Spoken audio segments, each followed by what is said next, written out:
శోభా Nagireddy November 16, 1968 Andhra Pradesh రాష్ట్రానికి చెందిన ప్రముఖ రాజకీయ నాయకురాలు.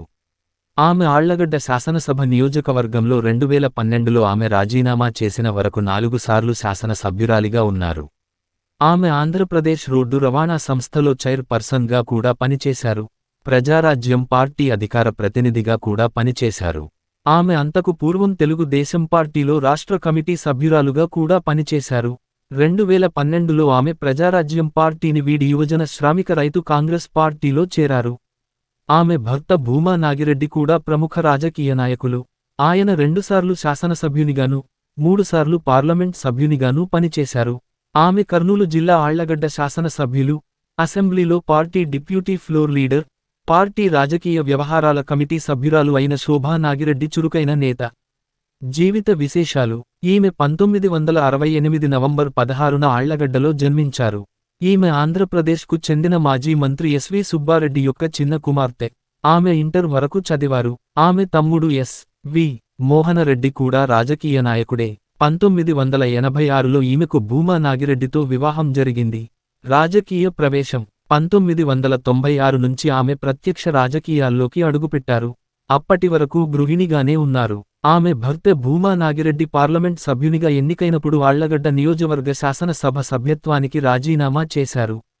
అప్పుడు ఖాళీ అయిన ఆళ్లగడ్డ శాసనసభ స్థానానికి 1997లో జరిగిన ఉప ఎన్నికల్లో తెలుగుదేశం పార్టీ నుంచి శాసనసభ్యులుగా ఎన్నికయ్యారు. 1999లో మరోదఫా టీడీపీ నుంచి శాసనసభ్యులుగా విజయం సాధించారు. 2004లో నంద్యాల లోక్సభ స్థానానికి పోటీ చేశారు.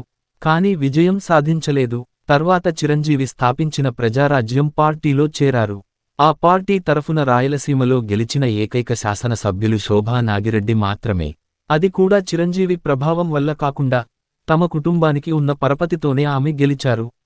2011లో ప్రజారాజ్యం పార్టీ కాంగ్రెస్లో విలీనమైన తర్వాత ఆమె వై.ఎస్.ఆర్. కాంగ్రెస్ పార్టీ లోనికి వెళ్లారు. మరణం. 2014 ఎన్నికల ప్రచారంలో భాగంగా 23న నంద్యాలలో షర్మిలపాటు శోభానాగిరెడ్డి కూడా ప్రచారంలో పాల్గొన్నారు.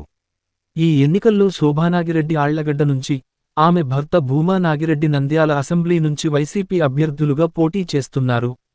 రాత్రి 10:30 గంటల సమయంలో షర్మిలకు వీడ్కోలు పలికి శోభానాగిరెడ్డి ఆళ్లగడ్డకు బయలుదేరారు.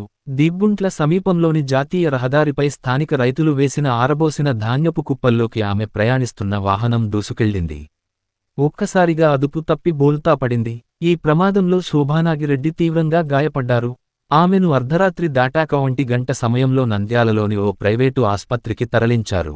పరిస్థితి విషమించడంతో హైదరాబాద్ బంజారాహిల్స్లోని కేర్ ఆస్పత్రికి తరలించారు. అక్కడ చికిత్స పొందుతూ 24వ తేదీ ఉదయం 11:05 గంటలకు మరణించారు.